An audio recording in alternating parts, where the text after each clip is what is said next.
Cat 2026 preparation strategy नवंबर से मार्च तक के लिए। कैट 2026 प्रिपरेशन स्ट्रैटेजी मार्च से नवंबर तक के लिए कैसी होनी चाहिए, इस वीडियो में उसकी बात करेंगे। सबसे पहले तो ये कि क्या हम जल्दी स्टार्ट कर रहे हैं? नहीं, जल्दी स्टार्ट करने वाला फेज़ 2 महीने पहले था, 3 महीने पहले था। जिन लोगों ने दिसंबर जनवरी में स्टार्ट किया उनके लिए थोड़ा सा लेजर था। अब जो समय है that is an optimal moment to start, that is a good moment to start where you get decent amount of time. एक सफिशिएंट समय मिलेगा आपको हर टॉपिक के ऊपर, हर समस्या के ऊपर काम करने के लिए, उसको रिवाइज करने के लिए, मॉक टेस्ट के ऊपर प्रैक्टिस करने के लिए, एनालिसिस करने के लिए। सो जिन लोगों को ये लग रहा है कि अभी बहुत जल्दी हो रहा है, नहीं, ये जो समय है ये सबसे बढ़िया, सबसे सही समय है।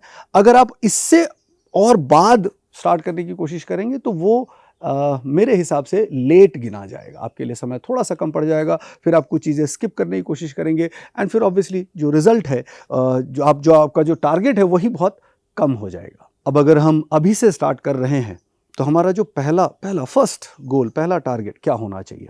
सबसे पहला टारगेट होना चाहिए कि हम मार्च से लेके जुलाई तक, अच्छा मार्च में भी ये आधे से ज़्यादा महीना ऑलमोस्ट ख़त्म हो चुका है, तो जुलाई तक हमारे पास ऑलमोस्ट 3.5-4 महीने का समय है। इस दौरान हमें अपना पूरा सिलेबस कंप्लीट करना चाहिए। अब यहाँ के पे सबसे जो ज़्यादा इंपॉर्टेंट बात है वो ये समझनी ज़रूरी है, सिलेबस। कैट का सिलेबस है कहीं पे? बोर्ड का, यूनिवर्सिटी एग्जाम्स का, सबका सिलेबस डिफाइंड होता है। क्या कोई कैट का ऐसा डेफिनेशन है कि भाई ये टॉपिक्स आप कर लो, इसमें 8 मार्क्स, इसके 10 मार्क्स, इसके 15 मार्क्स ऐसे आ जाएंगे? नहीं, कैट का जो सिलेबस जहाँ पे भी आप देखते हो, चाहे किसी इंस्टीट्यूट की वेबसाइट पे या किसी कोचिंग के मटेरियल में, वो सारा इस बेसिस पे है कि पिछले 5 साल, 10 साल, 15 साल या 20 साल के दौरान किस तरह के क्वेश्चंस, किस किस टॉपिक के क्वेश्चंस पूछे गए हैं। उसमें भी अगर आप देखोगे तो बहुत पहले जो क्वेश्चंस पूछे जाते थे जिन टॉपिक्स के, वो अब नहीं आते। सो कहीं ना कहीं 2 साल, 4 साल, 3 साल में कुछ ना कुछ टॉपिक्स, कुछ ना कुछ क्वेश्चंस चेंज भी होते रहते हैं।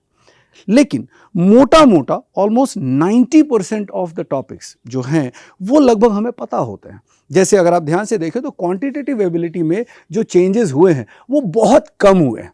अगर तीनों सेक्शन में कंपेयर करें क्वांट, इंग्लिश एंड DILR में, तो जो चेंजेस हैं सबसे कम क्वांट में होते हैं। रीडिंग कॉम्प्रिहेंशन पैसेजेस तो सारे ही नए होते हैं, उसमें तो आप पुराने क्वेश्चन की उम्मीद कर ही नहीं सकते कि पहले जो देखा हो या किया हो वही आ जाए।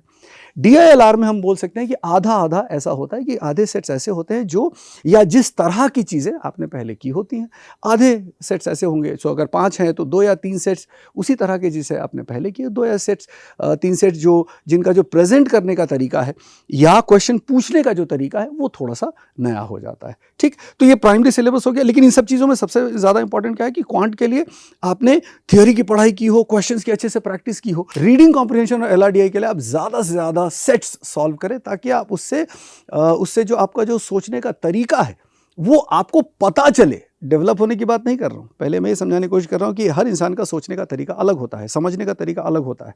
LRDI और रीडिंग कॉम्प्रिहेंशन के जो पैसेजेस होते हैं वो आपके रिएक्शन पे डिपेंड करते हैं। आप किस तरह से, कौन कौन से कीवर्ड्स, कौन कौन से इंपॉर्टेंट चीज़ें जो आपको लगती है कि इंपॉर्टेंट है, वो आपको जानना ज़रूरी है कि आपका पढ़ने का तरीका क्या है, क्वेश्चन को एनालाइज करने का तरीका क्या है, एंड फिर आप उसको सॉल्व करने के अलग अलग मेथड्स डेवलप कर सकते हैं।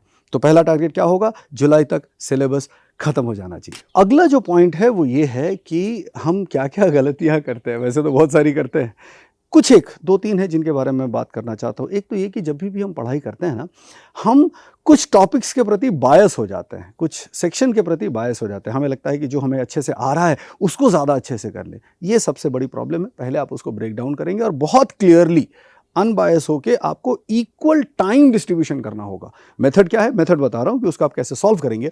कि अगर आप 3 घंटे के लिए पढ़ाई करते हैं तो कैसे भी मन मार के भी आप 1 घंटा क्वांटिटेटिव एबिलिटी, 1 घंटा रीडिंग कॉम्प्रिहेंशन और VRC और 1 घंटा DILR, इस तरह की प्रिपरेशन करेंगे initially, at least for the next 3-4 months आप यही चीज़ करेंगे। तो उससे क्या होगा कि अगर आप किसी सेक्शन में कमज़ोर भी हैं तो धीरे धीरे उसके अंदर आपकी हो सकता है इंटरेस्ट भी बढ़ जाए, बट ये होगा कि ability to understand, ability to react to that, ability to solve, वो धीरे धीरे बढ़ती जाएगी। तो पहला मिस्टेक तो ये है जिसको आप बिल्कुल ध्यान से हैंडल करेंगे। एक जो बड़ी इंपॉर्टेंट सी मिस्टेक है जो आमतौर पे बच्चे करते हैं, जो मैं हाईलाइट करना चाहता हूँ कि जैसे क्लासेस हैं, आप वीडियोस देखते हैं, रिकॉर्डेड सेशन देखते हैं या लाइव क्लास अटेंड करते हैं, तो बस उसी को अटेंड करते ही चले जाते हैं। हालांकि उसमें टाइम भी बहुत जाता है, बट वो आपको उस हिसाब से मैनेज करना पड़ेगा कि सिर्फ थियोरी पढ़ लेना, सिर्फ वीडियो लेक्चर्स देखते रहना, उससे आपकी तैयारी पूरी नहीं होगी।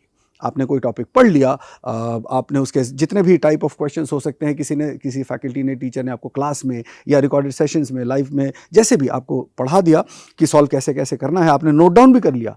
लेकिन जब तक आप उसकी सेल्फ प्रैक्टिस नहीं करेंगे, अपने दम पे उसके कम से कम 10 से 15 टॉपिक, अगर मैं एक टॉपिक की बात करूं तो कम से कम 10 से 15 क्वेश्चंस हर एक टॉपिक के लिए नहीं करेंगे, तब तक उसमें अगेन आपको क्लैरिटी नहीं आएगी और आपको ये नहीं समझ आएगा कि आपको पर्टिकुलरली कहाँ पे आपसे गलतियां हो रही हैं, कैलकुलेशन में हो रही है या थियरी अंडरस्टैंडिंग में हो रही है, ऑप्शन से कर सकते हैं नहीं कर सकते। ये सब सेल्फ रिएक्शन होता है और वो सिर्फ और सिर्फ खुद से क्वेश्चन सॉल्व करने के अनुभव से ही आ सकती है। तो ये बात आप ध्यान रखेंगे कि सिर्फ लेक्चर्स वॉच, फिल्म नहीं देख रहे हैं, वेब सीरीज नहीं देख रहे हैं, है ना।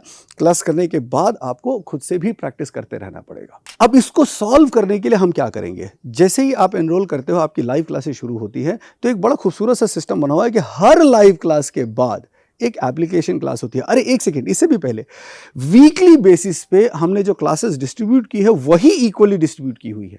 तो जो हमारी पहली मिस्टेक थी कि हम एक ही सेक्शन के ऊपर ज़्यादा ध्यान देते हैं या जिसमें मज़ा आता है उस पर ज़्यादा काम करते हैं, वो हमने इंश्योर कर लिया है ऑलरेडी, या करने की कोशिश लगातार करते हैं हर हफ्ते कि क्लासेस ही इस तरह से डिस्ट्रीब्यूट हो कि आपको इक्वल वेटेज तीनों ही सेक्शन पे फोर्सफुली या विलिंगली देना पड़े। सो हर हफ्ते आपकी equal number of classes, live classes तीनों सेक्शंस की होंगी। अब लाइव क्लासेस के ठीक बाद एप्लीकेशन क्लास होती है। तो जो दूसरी प्रॉब्लम है वो वहाँ पे सॉल्व होती है कि अगर आपने लाइव क्लास में कोई टॉपिक का थियरी कर लिया, कुछ क्वेश्चन सर ने करा दिए, अब वो करने के बाद आप कैसे प्रैक्टिस करोगे, तो वो हम चांस पे नहीं छोड़ रहे। एप्लीकेशन क्लास में हम ही आपको वो क्वेश्चन प्रोवाइड करते हैं। एक बढ़िया से एक एनवायरनमेंट है जिसके अंदर सारे बच्चे कॉम्पिटिटिव तरीके से उस क्वेश्चन को आंसर करने की कोशिश करते हैं, फिर हम उसका सोल्यूशन शेयर करते हैं। तो यहाँ पे इससे क्या फ़ायदा होता है कि एक सिस्टमैटिक इंश्योर कर पाते हैं कि आप चले, भले खुद से आप नहीं करें इंटरेस्ट की वजह से या किसी भी वजह से, यहाँ आपको फोर्सफुली या जैसे भी आपको करना ही है। एटलीस्ट 2 घंटे का एक एप्लीकेशन क्लास हर लाइव क्लास के बाद होगा। तो हर टॉपिक का थियोरी स्टडी एंड उसका प्रैक्टिस हम सिस्टम के अंदर ही इंश्योर करते हैं। अच्छा, अब जो क्लासेस हो रही हैं इसके अंदर अगर आप अभी देखो तो कंट्री के अंदर जो सबसे टॉप फैकल्टी है, अमित पंचमटिया सर, वो क्वांट की क्लासेस ले रहे हैं, मैं क्वांट की क्लासेस ले रहा हूँ, DILR की भी क्लासेस ले रहा हूँ, निखिल गोयल सर वो क्वांट की क्लासेस ले रहे हैं, and arguably the best English faculty, VRC faculty, Shabana ma'am, she is going to take your classes for VRC section. पढ़ाई हो गई, सारी तैयारी हो गई, सारा सिलेबस कंप्लीट कर लिया। अब एक्चुअल हमारा जो टारगेट है वो तो कैट या उस तरह के जो उसके जैट या बाकी सब जो एग्जाम्स है, चलो कैट का हम नाम रखेंगे इस वक्त, उसका हमारी तैयारी कैसी हुई, अच्छी हुई, बुरी हुई, हम किस लेवल तक परफॉर्म कर सकते हैं। ऑब्वियसली उसके लिए क्या करेंगे, मॉक टेस्ट होते हैं। मॉक टेस्ट कब स्टार्ट करना चाहिए, बड़ा अच्छा सा सवाल है ये, और इसका बहुत सिंपल आंसर रखते हैं। अरिथमेटिक, अलजेब्रा, इन दोनों का आधे से ज़्यादा, बस आधे से ज़्यादा, चलो 50 थोड़ा कम है, बट हाँ मैं उसमें ऐसा बोल सकता हूँ कि अगर आपने 60-70% अरिथमेटिक और अलजेब्रा कर लिया है तो, और शेड्यूल भी हमने उसी हिसाब से बनाया कि आप पहले अरिथमेटिक करें, अलजेब्रा करें, बिकॉज उनके क्वेश्चन ज़्यादा आते हैं। आप मॉक टेस्ट की प्रैक्टिस वहाँ से शुरू कर दें। रीडिंग कॉम्प्रिहेंशन और LRDA में तो सेट्स करने हैं, तो अलग अलग टाइप के सारे सेट्स अगले 3-4 महीनों में आप कम से कम क्लासेस के अंदर ही 200 से 250 सेट्स आप सॉल्व करोगे। बाकी चीज़ों के अंदर तो करोगे ही, सिर्फ क्लासेस के अंदर आप ऑलमोस्ट 200 सेट सॉल्व करेंगे। तो ये सब करने के बाद आप मॉक टेस्ट की प्रैक्टिस शुरू कर सकते हैं।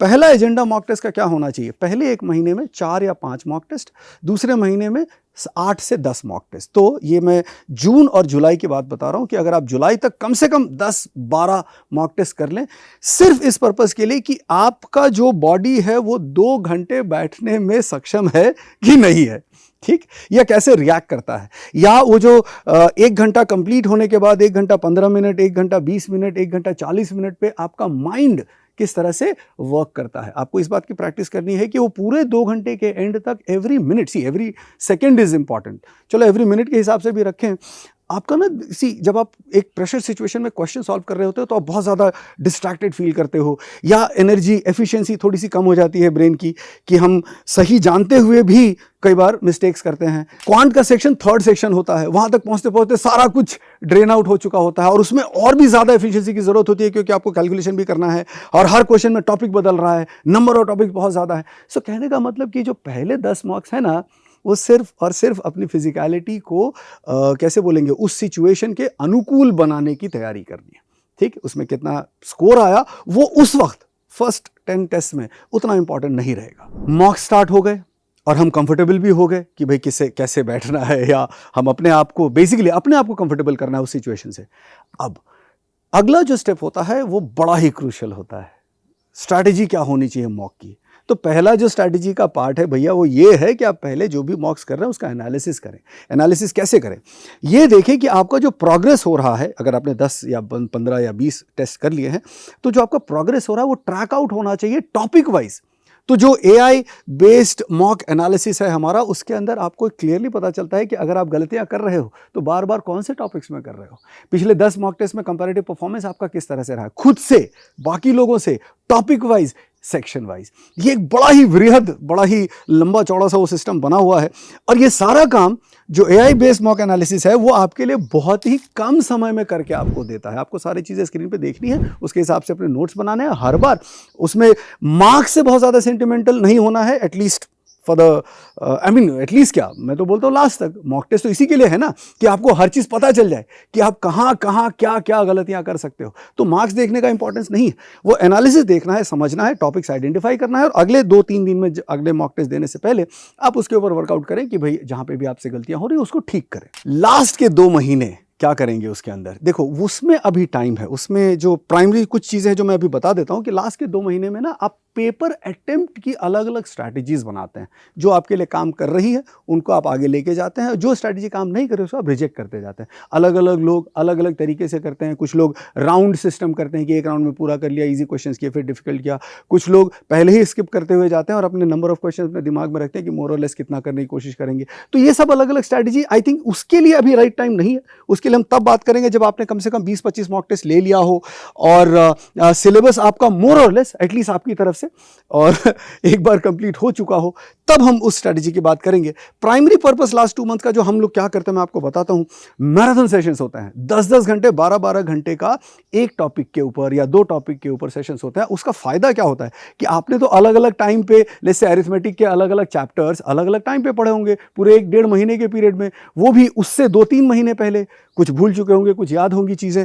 उसके हर एक टॉपिक के, हर एक चैप्टर के काफ़ी लंबे सेशंस और काफ़ी सारे क्वेश्चंस एक टाइम पे, एक साथ, ताकि आप ये देख सकें कि जब आप प्रेशराइज सिचुएशन में होते हैं, जब आप फिजिकली थके हुए होते हैं, तो आप कैसे उसमें रिएक्ट करते हैं या कैसे उनको सॉल्व करने की कोशिश करते हैं, या आपकी मेंटल एबिलिटी कितनी है उन चीज़ों को रिकॉल करने की, और अगर कम है तो वो बेहतर हो जाए।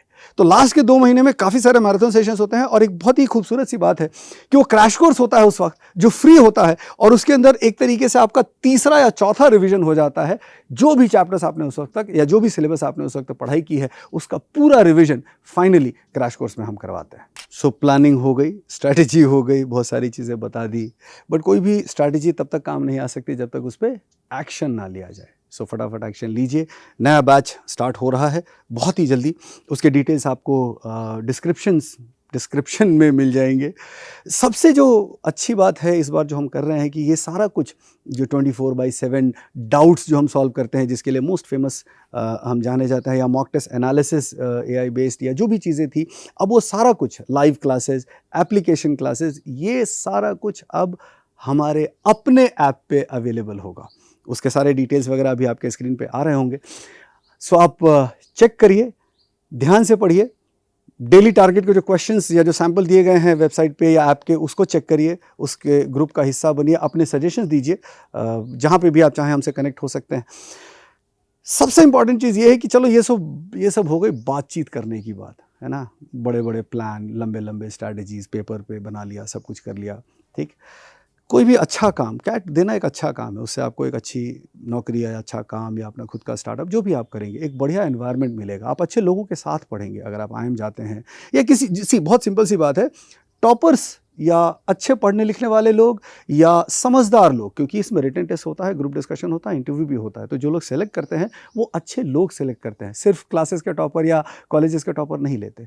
तो आप वो 2 साल ना अच्छे लोगों के साथ रहते हो, पढ़ाई भी करते हो, बातचीत करना भी सीखते हो, नेगोशिएट करना सीखते हो, अपने आइडियाज़ को लॉजिक के साथ, रीजनिंग के साथ, प्रूफ के साथ, प्रोटोटाइप के साथ प्रेजेंट करने की एबिलिटी डेवलप करते हो। सीखना तो अभी पूरी लाइफ चलता ही रहेगा, बट एक सबसे अच्छी बात है कि आप अच्छे लोगों के साथ रहते हो जो आगे चल के किसी ना किसी तरीके से जैसे मैं हर बार बोलता हूँ, अपनी फैमिली के लिए, अपने समाज के लिए, देश के लिए एंड परहैप्स ह्यूमैनिटी के लिए कुछ ना कुछ अच्छा करेंगे या ऐसा कुछ करेंगे जिससे लोगों की लाइफ आमतौर पे आसान हो। ठीक, तो अगर आप उसका हिस्सा बनने की कोशिश कर रहे हैं तो कहीं ना कहीं एक बहुत इंपॉर्टेंट बात यह है कि आपका इंटेंट बड़ा ज़रूरी हो जाता है। और ये सारी चीज़ें ना हम कितना भी बात कर लें, सबसे ज़्यादा जो ज़रूरी चीज़ है वो है ईमानदारी। आप ऑनेस्ट रहें, अपने काम के प्रति डेडिकेटेड रहें, लगातार करें, सैक्रिफाइसेस अनअनाउंस्ड होनी चाहिए। अगर आप गिन रहे हैं कि आपने कितना सैक्रिफाइस किया तो फिर इतनी बड़ी चीज़ें आपके लिए नहीं बनी। ठीक है, आई एम अज्यूमिंग, मैं उम्मीद करता हूँ कि आप सब लोग एक अच्छा टारगेट लेके चल रहे हैं। सो काउंटिंग करना बंद कर देंगे, सिर्फ और सिर्फ काम करेंगे, डेली बेसिस पे काम करेंगे। अगर डेली का टारगेट पूरा नहीं हुआ, कल वापस फ्रेश होके शुरू करेंगे, दोबारा फाइट करेंगे। मॉक टेस्ट का स्कोर खराब आ गया, 5 मिनट रोएंगे, फिर से अगले मॉक टेस्ट की तैयारी करेंगे। So I will see you in the live classes, application classes, recording sessions, and we welcome you to iQuanta Universe.